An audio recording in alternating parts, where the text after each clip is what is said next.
Bismillahirrahmanirrahim. Assalamualaikum warahmatullahi wabarakatuh. Senang sekali hari ini kita dengan tema cerita inspiratif juara OSN KSN di Atirah Talk. Tepatnya di Atirah TV, channel kesayangan kita.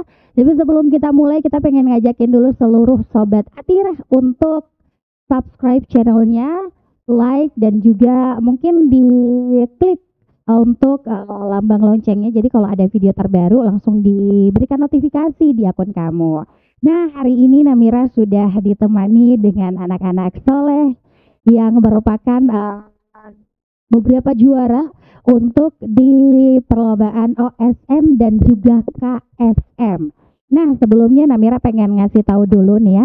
Jadi sudah ada 3 orang di sini. Mungkin karena kebiasaannya jauh soal, jadi kalau di soalnya nggak gugup ya. Jadi kalau untuk sahabat Atirah ataupun sobat Atirah sendiri, sebelumnya Namira pengen ngasih tahu dulu nih 3 orang di samping Namira yang merupakan juara dari OSN dan juga KSM. Yang pertama di sebelah kirinya Namira ini ada Muhammad Afila Zaki Ramadan. Ini adalah salah satu siswa dari SMA Islam Atirah 1 Makassar yang baru-baru ini, kemarin Namira juga lihat fotonya dijemput di bandara ya. Ini ngedapetin medali perak pada OSM jenjang SMA dan MA tahun 2023 untuk bidang lomba fisika. Benar ya? Terus di sebelah kanannya Namira, ini ada Ananda Muhammad Faiz Ramadan. Ini adalah salah satu siswa SD Islam Atirah 2 Makassar Bukit Baruga ya. Ini kemarin dapat medali perak di KSM tingkat nasional bidang IPA terintegrasi. Terus yang di sebelah kanan juga itu ada Najmi. Jadi ada Najmi Zuhair Hasmid. Ini adalah salah satu siswa dari SMA Islam Atirah 2 Bukit Baruga Makassar. Jadi dia dapat medali emas KSM tingkat nasional bidang geografi. Bener ya? Iya, Kak. Nah, jadi kita sapaannya lebih akrab aja, nama panggilannya. Dipanggilnya siapa nih? Afila. Afila. Kalau yang di sebelah? Faiz. Faiz. Afila, Faiz. Najmi, Kak. Oke, jadi Namira sudah ditemani dengan Afila, Faiz, dan juga Najmi. Untuk tema hari ini itu cerita inspiratif juara OSN dan KSM. Nah, yang pertama Namira pengen nanyain dulu sama Zaki, walaupun ini pertanyaannya pasti mewakili untuk seluruh anak-anak yang ada di Atirah, terkhususnya yang 3 orang di sini. Tapi Namira pengen pertanyaan ini terkhusus tertuju untuk Afila. Afila, kalau untuk cara belajarnya sendiri, mungkin untuk sobat Atirah sudah tidak asing lagi dengan muka Afila yang sering terpampang nyata di flyer Instagram ataupun sosial media lainnya Atirah, karena sudah mendapatkan beberapa medali gitu ya di bidang kejuaraan ataupun bidang pendidikan, khususnya fisika ya, khususnya fisika. Jadi bagaimana sih cara belajarnya Afila untuk proses pembelajaran di sekolah ataupun gimana nih di rumahnya?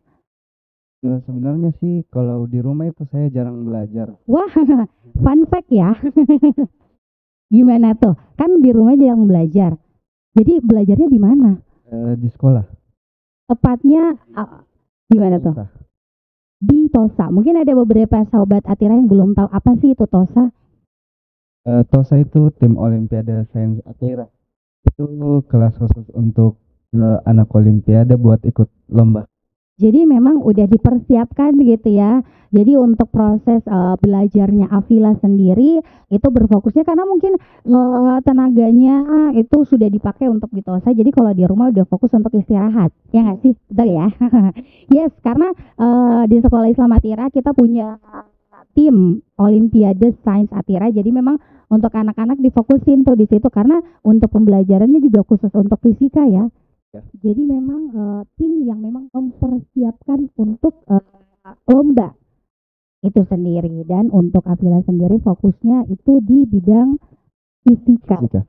Kalau Faiz sendiri, karena kita tahu kan kalau Afila kan udah SMA, kalau Faiz sendiri SD, siswa tepatnya kelas berapa nih Faiz? 6 SD. Kelas 6. Nah kalau Faiz sendiri untuk support orang tua nih bagaimana untuk Faiz? Support orang tua untuk sampai Faiz bisa mendapatkan juara medali perak di KSM ini. Orang tua saya sangat peduli dengan aktivitas pelajaran saya, sehingga beliau selalu memberikan support terbaiknya.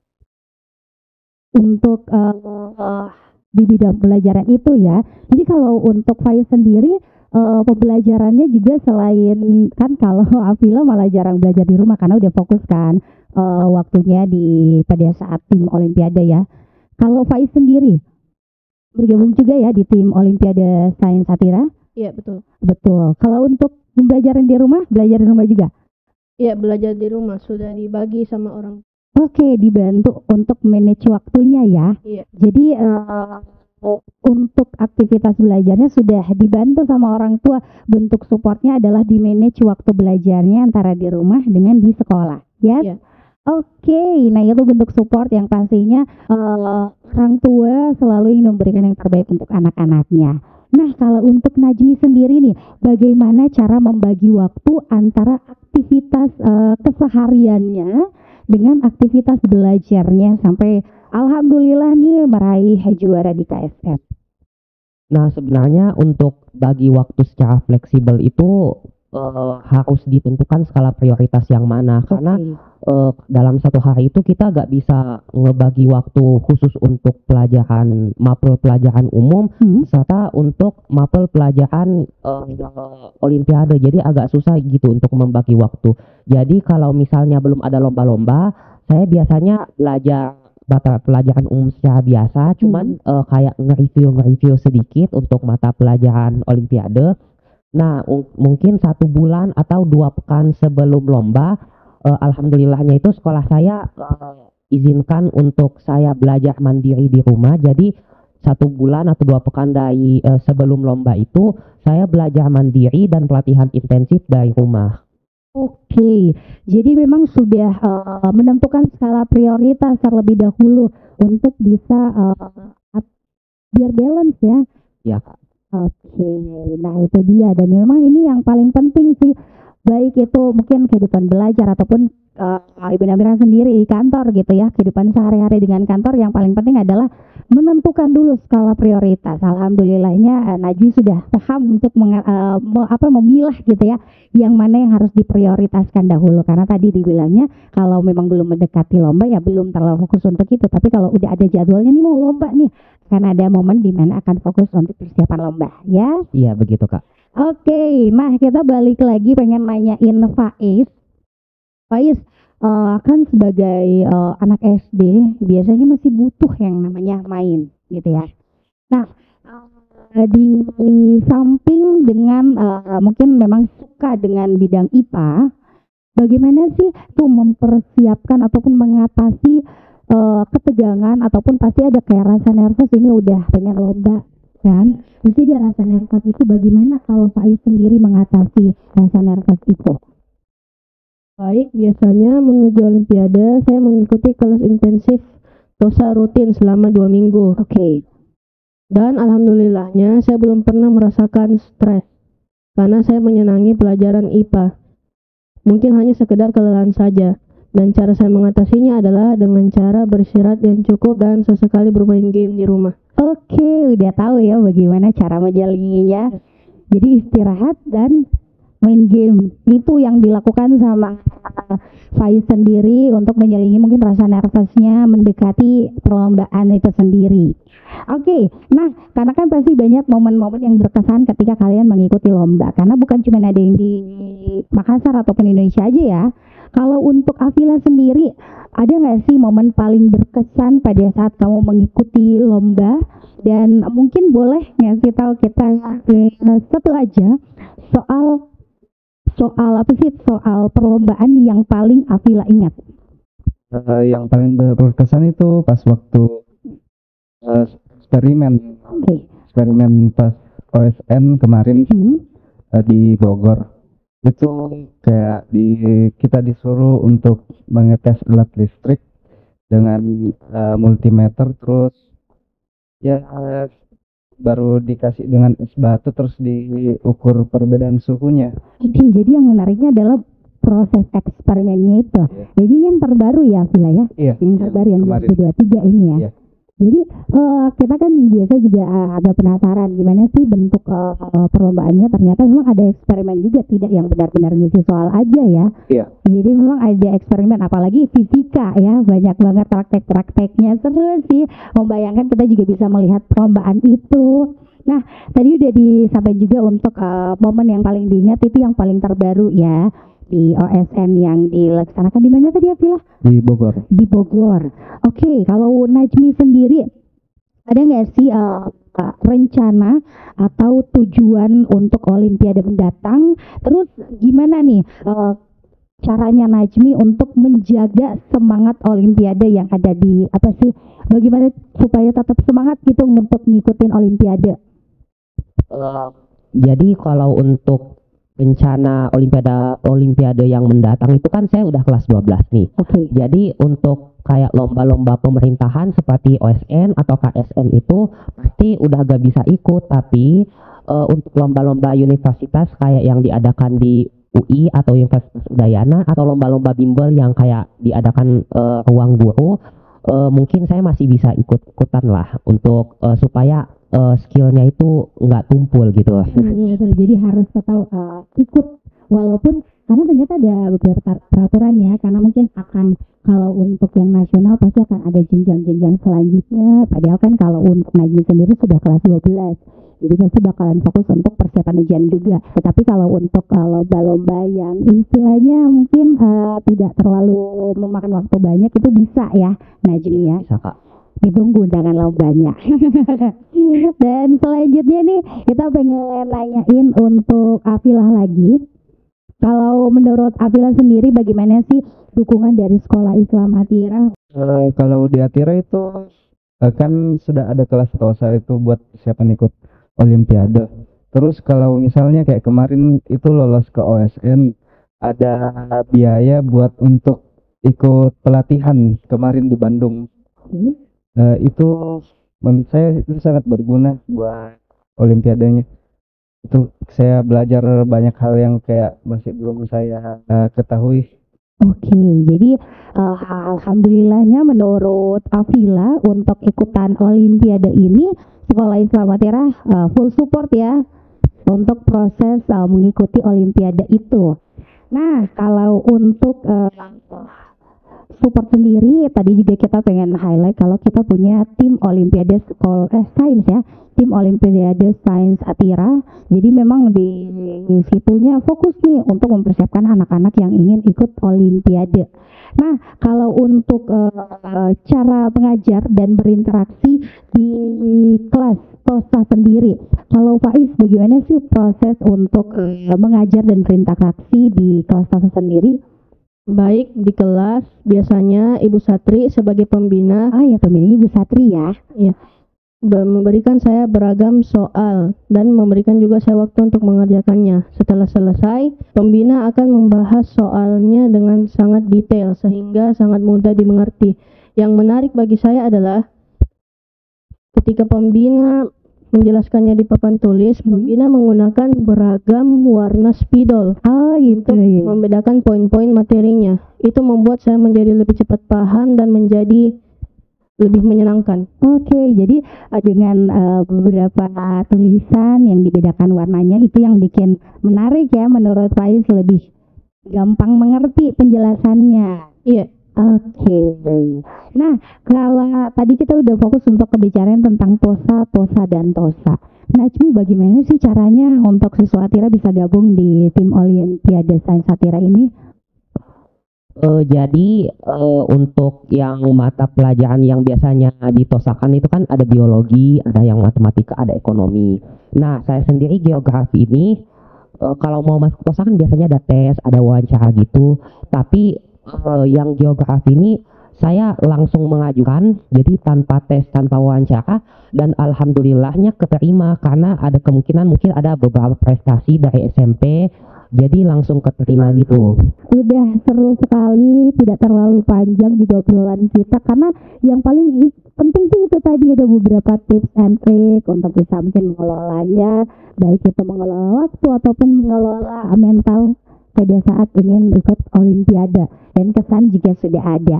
Ini kita penasaran nih karena ada yang udah dari SD juga ikutan TOSA, artinya udah sering banget ikut Olimpiade ya. Bagaimana nih nasihat ataupun mungkin pengen sharing, Najmi dulu deh.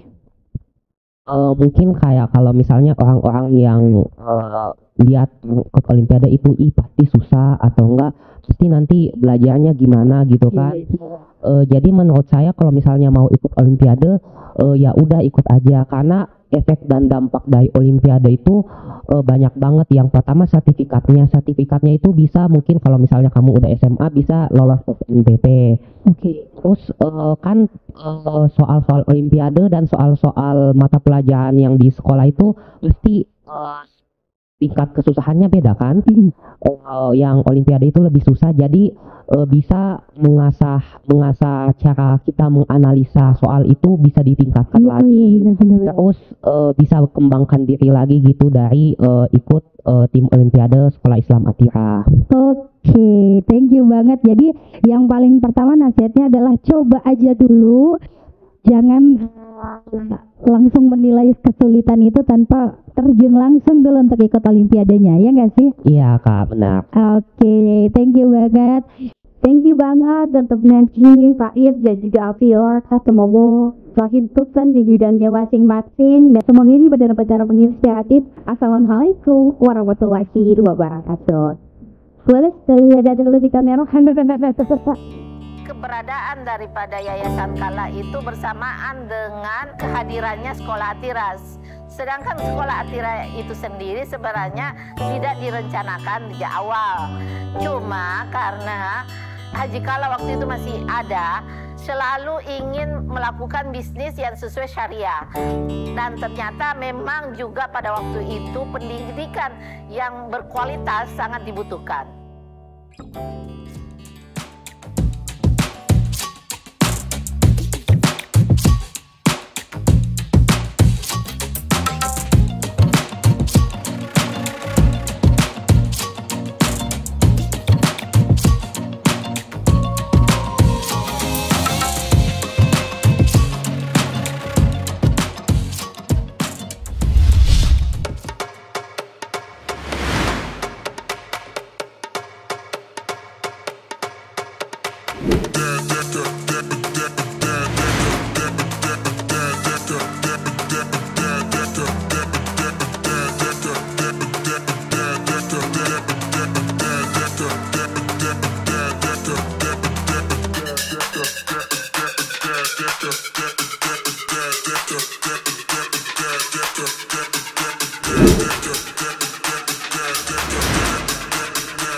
Yeah.